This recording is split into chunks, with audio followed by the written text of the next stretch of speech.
Hey everyone, how you doing today? My name's Kirsty, aka Beth Bookish, and this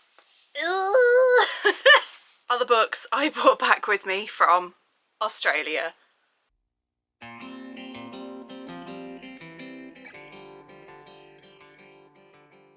This actually isn't all the books that I originally intended to bring home. I do have a drawer and a half full still over in Australia. They are being cared for very lovingly by Ren, who has just been amazing. And yeah, I was a little over ambitious. I wasn't super over ambitious though, because I could have got them all home in one trip, but it would have just made my suitcase too full, and I was scared as it was that it was going to burst open. So I just decided leave some books there, and then in a few months time I'll get them sent to me. Off the top of my head, the books that I've left back, I've got a Formula One book that Max bought me for Christmas, and it's all about the different Formula One drivers from Australia and New Zealand, because I am a fan of Formula One.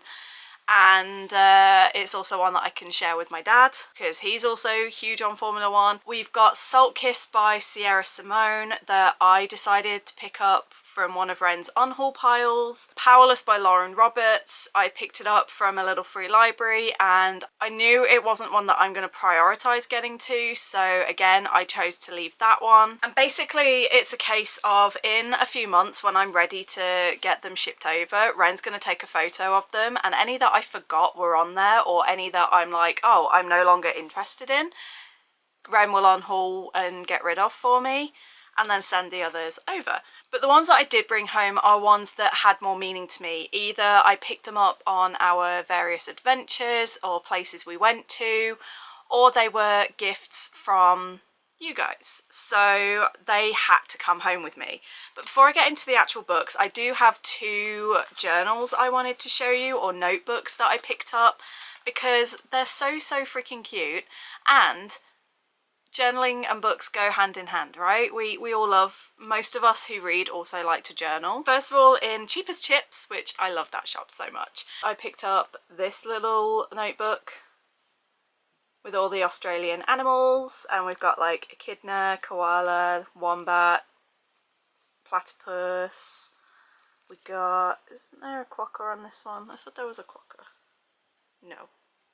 No happy little quokka on this one. But that's okay, because I have my little book of happiness, because my happy little quokka to go with my happy little quokka.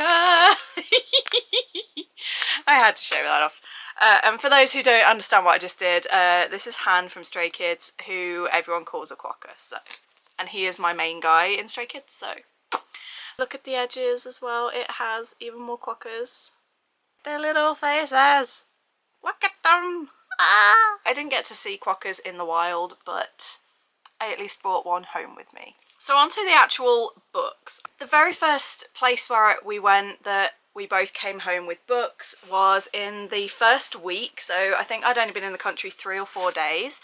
And we went to Ausasia Fest, which is a festival in Adelaide every year that celebrates the Australian Asian community.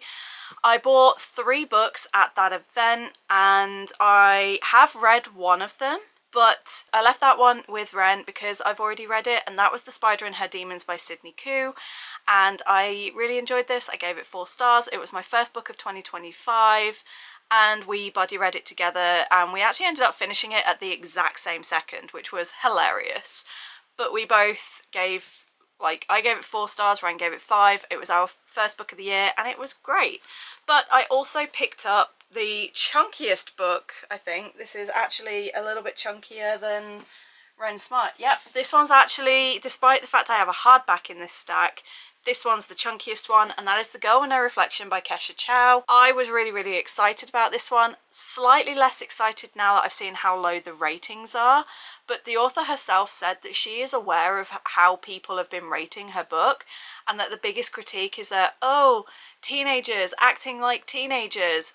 And she was saying, like, people have been criticising the fact that it's a historical fantasy, and people have been really slamming her for writing the teenagers as teenagers And she was like, just because they were alive 200 years ago doesn't mean they were any less dipshits than they would be in today.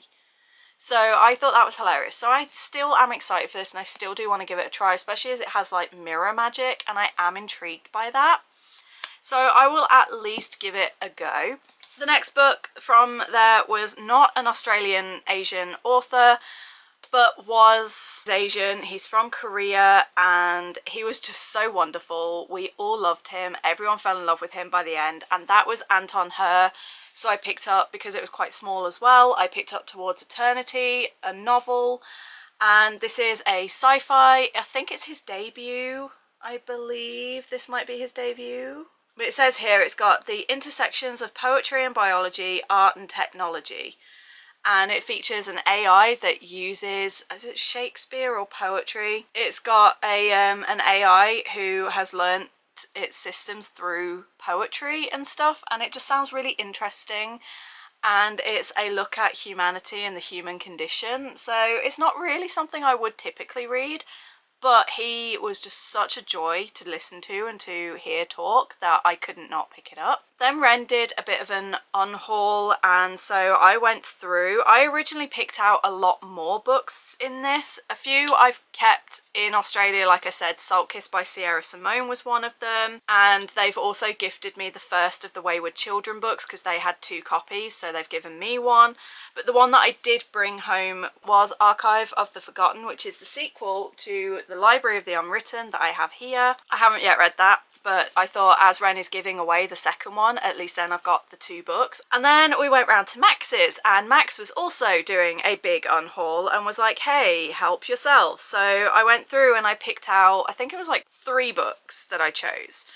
And there was Remote Control by Nnedi Okorafor and Long Live the Pumpkin Queen by Shea Earnshaw. I picked both of those up, read the first chapters of each when I was deciding what to actually bring home, decided actually neither of them really interested me, so I put those back.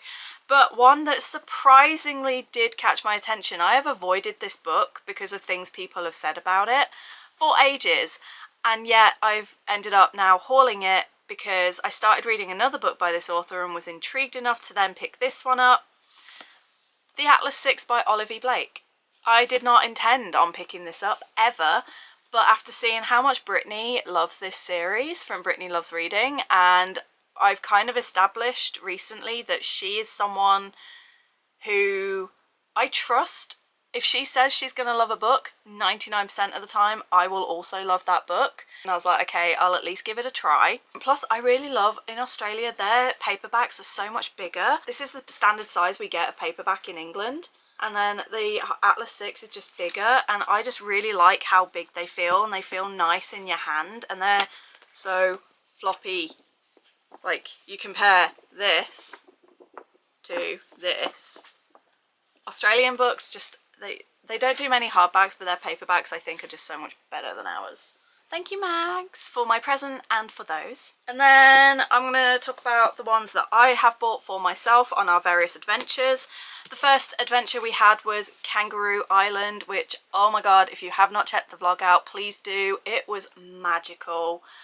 I still kind of tear up when I think about it. While we were in Kingscote on the first day, because we could not find signal and we could not sort our Wi-Fi out, so we had to go into the main town to get phone signal to get any kind of help. But while we were there, we went into a little bookstore. And I picked up this little, I know I'm not an anthology girl, and it goes to show I'm still not an anthology girl considering I have read 2 stories from this in 2 months, despite keeping on wanting to pick it up. But this is called Hometown Haunts, Love Oz YA Horror Tales. I mainly got it for the cover, not only for the colours, but also this cover art. Like, I want that as a tattoo. How beautiful is that? And it features, I think, 13 authors, entirely on horror, and it's all YA Australian authors. And so obviously this year I want to get into horror, so I'm using this as kind of like a little, the stories that intrigue me, do I want to then go ahead and read some more of the author's work? And also I just really wanted to support a small business as well as support Australian authors. And so yeah, I have started reading this one, and I am slowly but surely getting my way through it. and I have been having a good time so far. The second story definitely got me, and I was like, oh, okay, that was pretty cool. And that one was by Jared Thomas.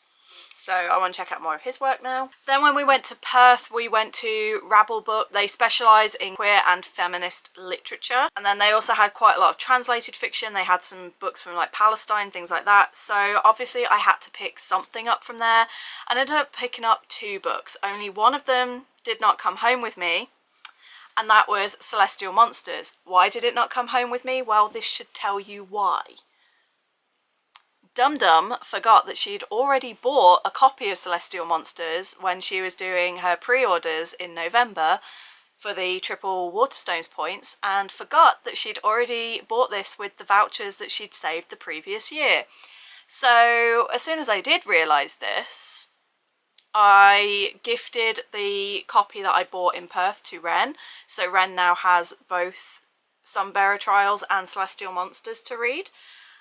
And so this is just like this. I did technically buy it, but this is not the Australian one, but I did buy a copy in Australia and gifted it to Ren. And then one that I bought, and I read this book entirely while I was on flights. The first half was read coming back from Perth. The second half was read when I was on my second flight home, and that is The Lantern of Lost Memories by Sanaka Hiragi. We know I have kind of entered into my translated fic era, and so this was beautiful. It was a 4.5 stars. It didn't catch me as much as Before the Coffee Gets Cold or Morisaki Bookshop, which is why it didn't get the 5 stars, but it had some really beautiful moments, and it weaved the stories together in a way I didn't expect. So at the end I had a really lovely moment there, and yeah, I thought it was really beautifully written, and I definitely want to read more from this author if she does have anything else out. And this one follows the stories of people who have died, and they find themselves in a photography studio. They get given a box or multiple boxes that are full of basically one photo for every day in their life, and through that they've got to choose one photo a year for their life. It gets put onto this lantern and then spun, which then leads them off into the other world. Only for all of them, they can also choose one that they want to retake that maybe highlights a poignant moment for them or a memory they may be forgotten. And yeah, it was just really beautifully done. It also had a lot of talk about photography, and as we know with me and photos, it was perfect for me. The rest of these are all gifts from my amazingly wonderful friends. For Christmas, I had 2 things arrive. The first one was a manga, and it is Confessions of a Shy Baker Volume 2 by Masaomi Ito. And this was from Meredith. I read Volume 1 while I was at Ren's, and I really like these characters. It's a gay couple. One of them is still not ready to be like out and proud and openly gay. The other one is openly gay, and basically the one who is struggling, his co-worker suggests that they advertise themselves as queer friendly and help the queer community to find homes, because he runs a lettings agency. Every Wednesday he makes a little sweet treat for them both, and he bakes. So we kind of get snippets of their life and their relationship, and him talking to his partner about everything while also following the baking. And it was cute. There are people who have criticised this, being like, oh, he's controlling and he's calorie counting and he's like controlling his boyfriend's diet and all of this. Whereas it's like, no, it's really not like that. Yes, he is being conscious about making healthy changes, and he does talk about ways to make recipes healthier. And he does talk to his boyfriend about his weight.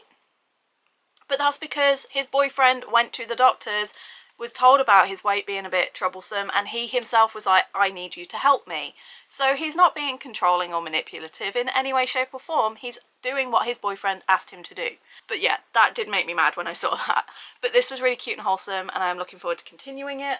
And then one that is actually one I'm very much looking forward to reading, from Chelsea, we have Prince and Assassin, Perilous Courts Book 1. Essentially, an assassin sent to kill a prince, only they fall into a relationship. Chelsea talked about this on a video last year, and I was instantly like, where is this book? I need it. And so she bought it for me for Christmas, and I cannot wait to get into it. I am hoping to put it onto my March TBR. I didn't quite get it onto my February, but I would love to get to it in March, so fingers crossed for that. And then finally, for more detail on all of these books, please do check out my A Romantic Affair video, because I've talked about these on that video in a lot more depth, but also my battery is about to run out. But we have When Shadows Dream by Ren Smythe, and this was a gift from Erin, and it's a story about Lucifer and his like henchmen, and then there's this mysterious woman who, one of the subordinates of Lucifer meets her, and then he starts dreaming of her, only these dreams turn kind of sexual and ends up becoming like a group thing, and then Lucifer starts to get jealous when he realizes it's the same woman that he's been dreaming of for years, and it kind of starts to unravel this big mystery where it turns out that she is actually being held captive and she's trying to get a way out, and so she doesn't realize the dreams are real, she just thinks they're her dreams. And that's all I really got to. So it's been good, and I can't wait to continue this. And like I said, this is the hardback copy. I'm trying not to get greasy fingerprints all over it, and it came with these like chapter headers that I think are really cool, as well as a little necklace somewhere up here that I have worn most days since. Then a very kind of random one that I wasn't even on my radar, but we have Demonic by Stephanie Dawn. Stephanie's table was next to Ren Smythe. I started looking at something that I saw that I thought Ren would be interested in, saw this cover and was like, oh, that looks really, really beautiful. And then I read the blurb and was like, okay. And Meredith then bought me this for my birthday, so thank you. But this one follows a woman who is seeking revenge on her ex, I believe. And so she does a thing to try and summon a demon to get this revenge, only to her shock, it works, and the demon in return wants everything from her. That just looks really interesting. And then the final one for this video is Touch of Winter by L.K. Shear, which Sasha bought me for my birthday. So again, I love you so much, and thank you, Sasha. And this one is by an author that I've already read one thing from and really enjoyed, but this is set in a magical school where there is a why choose female MMFMM relationship situation going on. And the thing that sold this for me is that Mara, the main character, is a kitsune scion. I love anything to do with kitsune and kitsune mythology and things like the Gumiho, like nine-tailed fox demons. If there is a fox involved and fox magic involved, I'm going to want to read it or watch it, so this was a no-brainer for me. So those are all the books that I brought home with me from Australia, and like I said, I've still got a few to come. These books will appear in some vlogs, hopefully coming up in this year. Let me know in the comments, have you read any of these books? If not, are you now intrigued by any of these that I have talked about? In the meantime, I hope you're all good. I hope you're staying safe. Thank you so much for watching. Don't forget to check out my Etsy and Patreon, that are always linked below, and I will see you on the next one. Bye!